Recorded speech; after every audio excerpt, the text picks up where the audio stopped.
here. So, Peter, tell me what that decision was about last week. And is this really over, as the mainstream media would lead you to believe? You know, it's not over, as Yogi Berra would say. It's not over till it's over. Uh, and frankly, no, we're still in the fight. So don't count us out because there's just too much at play here. There's too much to give up on and just slink away. We're not doing that. We're standing up on our hind legs and we're fighting. Samantha is a wonderful spirit. You were saying at one point she's a good soul, and I can't agree more with that statement. Than I mean that's Samantha is just such a good person, and to have been treated in the way that I mean, it's not just, oh, somebody was nasty. It's not a little fight between two sisters.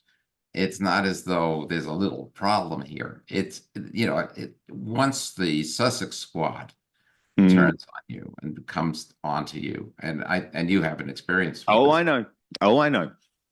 It's devastating. You get death threats that are credible.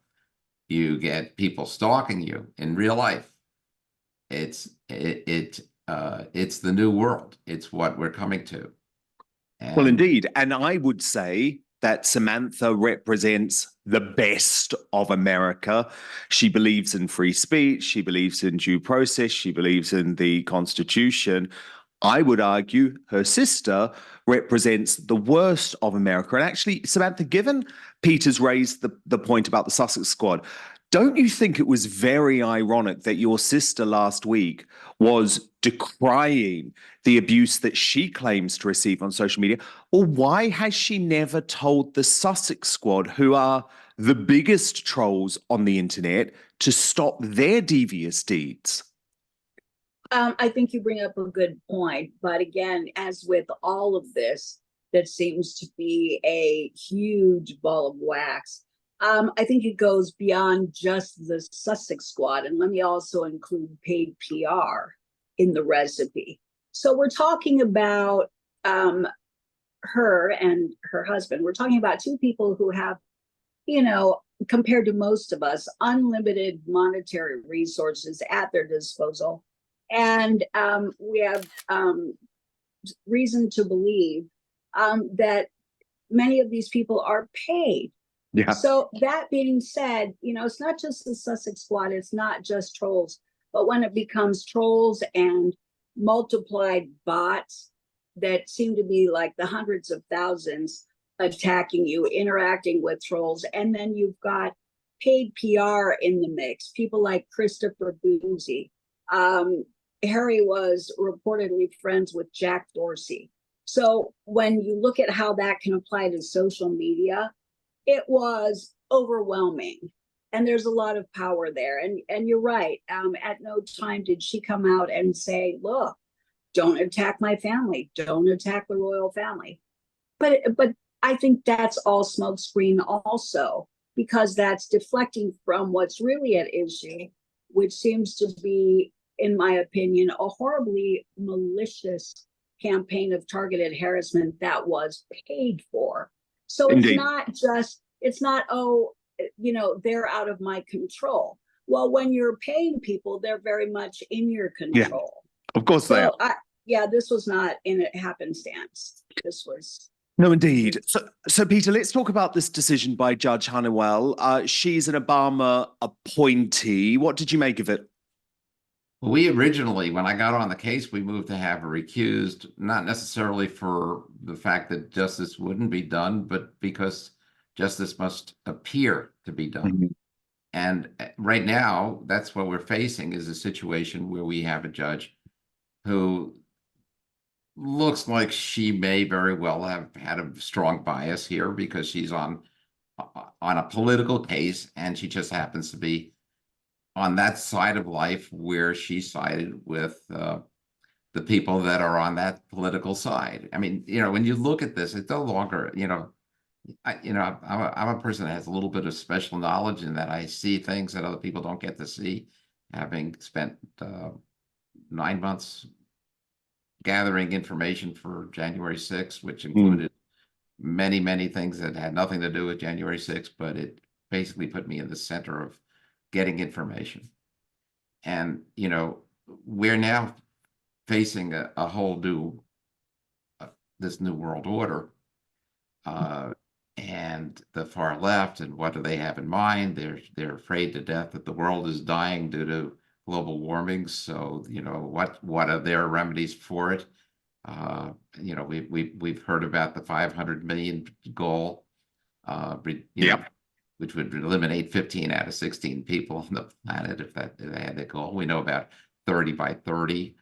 Now, I don't want to take this whole conversation away from Samantha, but what I want to do is put There's that a wider background. context here, and Meghan Markle is is part at of the it. center of this. She's definitely a major part of it because her husband happens to be a member of the Aspen Institute. If nothing else, that has to turn on some alarms here, because he's one of the 50 governors in there that determine what's misinformation for the internet. Yeah, So, exactly. Given they are the biggest purveyors of disinformation on the planet, it's absolutely terrifying. Samantha, talk to me about Judge Honeywell. You're not happy with her, are you? You think this decision was corrupt? In my personal opinion, I felt going into this that I was going into the lion's den on the grounds that, you know, although you'd like to think that in a court, you know, in our justice system, that politics, that identity politics won't cloud the rule of law as they apply to the facts of the case. But as we've been seeing in this country and abroad, identity politics have really spread their wings in a very scary direction. And they have a lot of power, and they have a lot of, you know, they have a lot of force around and below them. And so that being said, I felt like, wait a minute, I am feeling a distinct conflict of interest from several angles of the ballpark. My sister being surrounded by Barack Obama employees, staff, her PR, her security detail. Harry is friends with Joe Biden. You know, and although, you know, you'd like to believe that justice will be done going into the 2024 election, I think it would be counterintuitive to suggest that politics would not influence a disposition. I'm not saying that happened, but I really feel like it would be unlikely that someone in a judicial position would go against all of that power in her political court. Of course. So, you know. Sorry, you go. No, and so that being said, you know, you want to go through process and give people the benefit of the doubt. But when you see that all testimony, and there are many people who were anxious to testify and still are, and so much evidence to present, and that's not even going to be reviewed by a judge, and no jury will ever see it. You think, well, this is what I thought. How can you apply the rule of law to the facts of the case when all of the evidence that support the facts of the case is not seen by anybody? Exactly. It just is not totally corrupt. realistic. And Peter, I disagree a little bit, because the evidence was seen, because the evidence is what was on Netflix, and the evidence is what was on Oprah.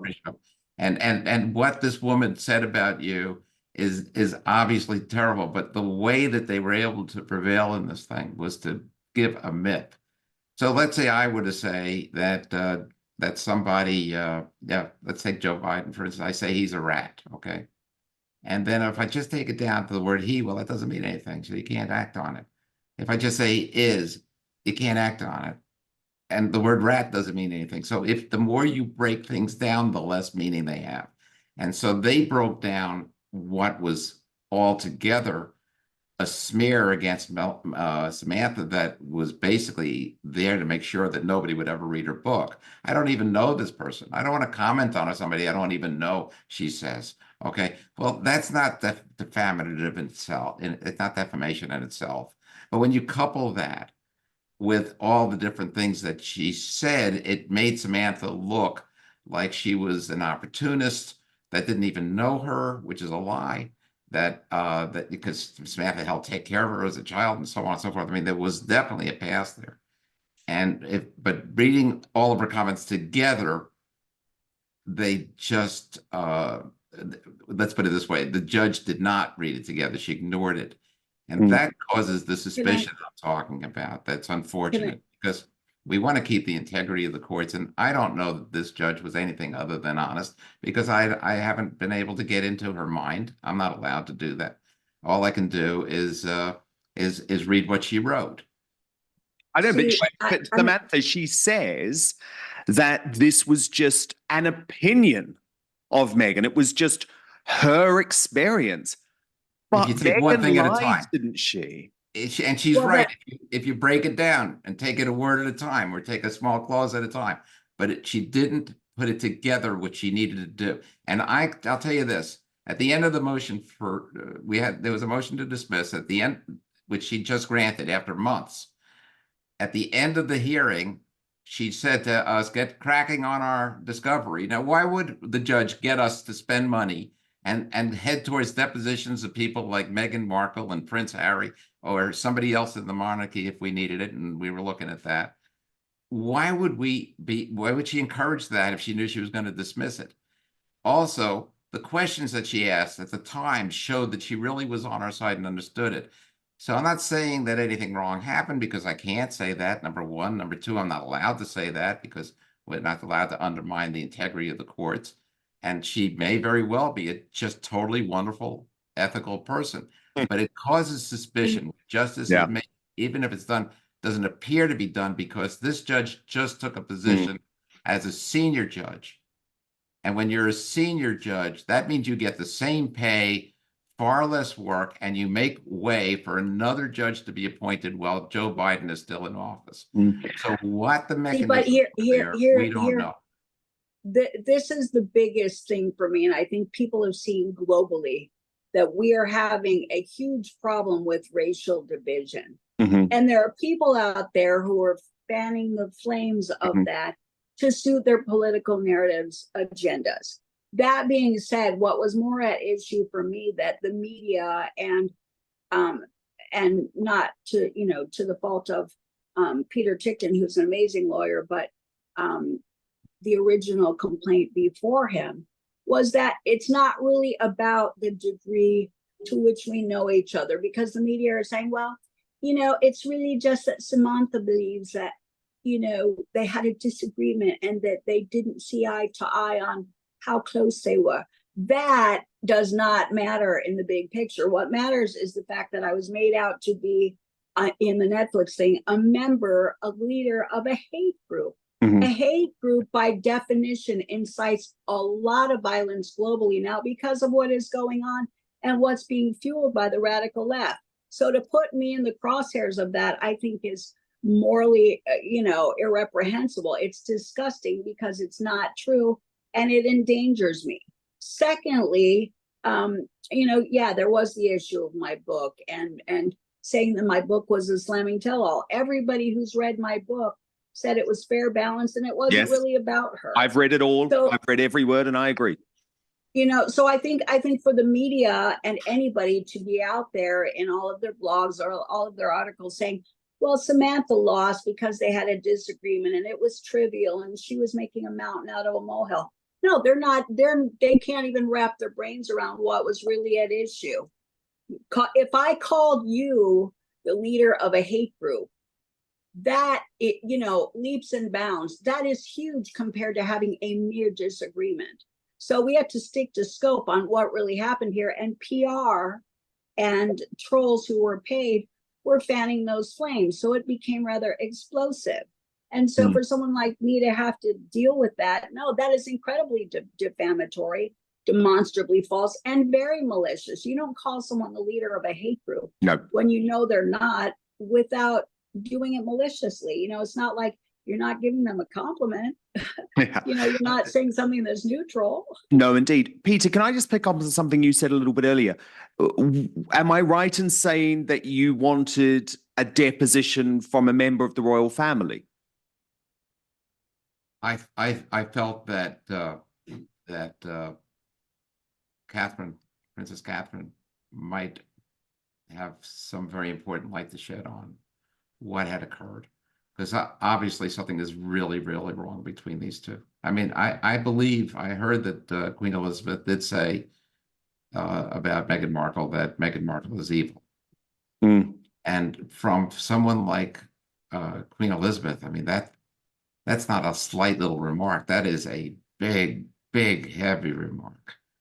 I don't think that Her Majesty called people evil at all until she would actually look evil in the eye. And that's really what we're facing. All of these things we're talking about, all of this craziness with the far left, with the Sussex Squad. And just to add to one thing that Samantha was saying as well, it's not just that that it came out and was said by Christopher Boozy that that Samantha was a member of a hate group. It was said to millions of people. This wasn't just a little thing where somebody said something. This is something I mean, you can't get much bigger than being in a telecast that everybody's watching on Netflix. 100%. And do you think that Catherine may have been interested, Samantha, in supporting your case? Well, I can't speak for anyone, certainly, but I do know that there are members of the royal family who have been experiencing targeting along the same lines and from some of the same people, you know. Well, especially Catherine at the moment.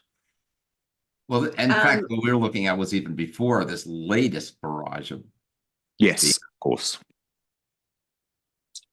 You know, I mean, I think what's glaring here for me, in my opinion, is that it takes somebody really malicious who has millions of dollars and who is presenting and packaging themselves as a global humanitarian to be behind closed doors, behind the curtain, paying to damage others, which is not only incredibly hypocritical, but it's very cruel, in my opinion. So when she's out there, as you mentioned before, talking about online bullying and, you know, bullying between women. Well, we've got a woman who has millions of dollars who is, in my opinion, and many others, a purveyor of bullying and of misinformation. So it's projecting. There's, in my opinion, yeah, well, of course, gaslighting going on. There were official complaints to HR at Buckingham Palace about her bullying, and we can prove misinformation time and again. But again, certainly within American media, PR, like the hub of a PR company, as you probably know, handles 7, 8, 9 publications. How many television shows, I don't know. And when the message is disseminated to silence somebody or to slightly tarnish their character so that they're not credible, bold font headlines saying, she's a horrible this and she bashed and she that, and that happens. That happens regularly. While the PR in favor of her is fluffing her and deflecting from that old narrative, or shall we say brand. So when you know, and it's really difficult to fight if you don't have millions of dollars and you don't have PR working in your camp. This is David versus Goliath stuff. Absolutely. And nobody knows that better than you and Dan Wooten. Well, we've faced it, haven't we? Absolutely. But Peter, look, maybe a change is coming. You are a close childhood friend of President Trump. He 15, yes. Yeah, he described you once as his best friend, and you've remained close and you've represented him on a number of legal cases over the years. Now, of course, the Heritage Foundation in Washington, D.C. are campaigning and pushing hard for Prince Harry's immigration records to be revealed, because it's very likely that he lied on his immigration forms entering the US, because, of course, in his book, he's talking about how he used loads and loads of drugs, which would mean he was not able to gain entry to the US. Now, of course, we know Joe Biden isn't going to do anything about this. The Biden administration are very close to Harry and Meghan. If Trump is elected to the White House in November, do you think there's a possibility that Prince Harry could end up being deported? Well, when it comes to a question like this, I don't know more than what anybody else would know. I haven't discussed this with Donald Trump, but I can tell you that he has a different way of looking at things than almost anybody else. He would probably see this as I don't think that he would be on Harry's side. Let's put it that way. Harry is just part of the problem, and he's come here to the United States to interfere with our ability to have the freedom of speech and the freedom of assembly. This man has his own agenda, and it's not something. I mean, I hate to put it this way because I know who I'm talking to. I'm talking to you and your audience there, but we basically fought off the monarchy, 100 years and plus ago, and we won. And now we don't want to be giving it back by sleight of hand through the different things that are now going on, and that includes all the things I started off mentioning. Well, Dan, I think I mentioned this to you and briefly to Peter. Not only is there the issue of the immigration papers, but both Harry and Meghan on Continuum, and at one point reportedly were campaigning against Donald Trump. They have been using their titles to interfere in American politics. Well, Article 1, Section 9 of the Constitution prohibits royal titles from interfering in American politics. And so I was wondering whether and to what degree they had been perhaps puppeted by the left. And I'll just say it verbatim, that was my opinion, to be doing this because several congressmen and Senator Ted Cruz had written letters to the Queen asking her to strip their titles because look, and people were out there saying, well, they don't have that much influence. It doesn't really matter if they want to dabble in politics. It does, because their titles carry a lot of, albeit false at this time, credibility and a lot of power because they are royal titles, which is why I believe the Constitution prohibits against it. It's a conflict of interest. And so similarly, in my case, when you have somebody out there who is expressing an opinion, especially through paid PR, and disparaging someone else, the reflex, I think, of at least Democrat constituents would be to side with that because of the perception of reliability and credibility that come along with the titles, not taking into account any personal character traits that have been demonstrated globally. And, we all know what those are. I don't have to go through the list. And Megyn Kelly even addressed it, the lying, the attacking the royals. Just there's a cascade of problems there with credibility. And for some reason, the left don't even look at all of that. They just look at, it's a royal title. So it's like an opiate. It's like euphoric. And I think that's why the Constitution said, no, royal titles have no place in America because they have too much power and you're not part of the American system or Constitution. So, but they've been doing it, and they've been doing it knowingly, in my opinion, recklessly, and against the Constitution and against several congressmen's advisement. So Indeed. It's out of line. Of course. Peter, let's just talk about where this case goes now, because as I say, if you looked at the MSM coverage, you'd think this was it. All over. The BBC says nowhere for you to go. You say? Oh gosh, no. We're appealing. We've got the 11th Circuit Court of Appeals. These judges are judges that got to that level and that rank because, for the most part, they are brighter, smarter, harder working, decent, and good judges. I will say, frankly, in my career, most judges that I'm in front of, almost universally, are fair and decent people that are trying to do the right thing, and they became judges because they love the law, and that's their life. For most of them, I can't say that that's what happened here. I can't say that's not what happened here, but I can say that I will now be in front of 3 different judges that are on a higher level, on a higher court, who sit as a panel.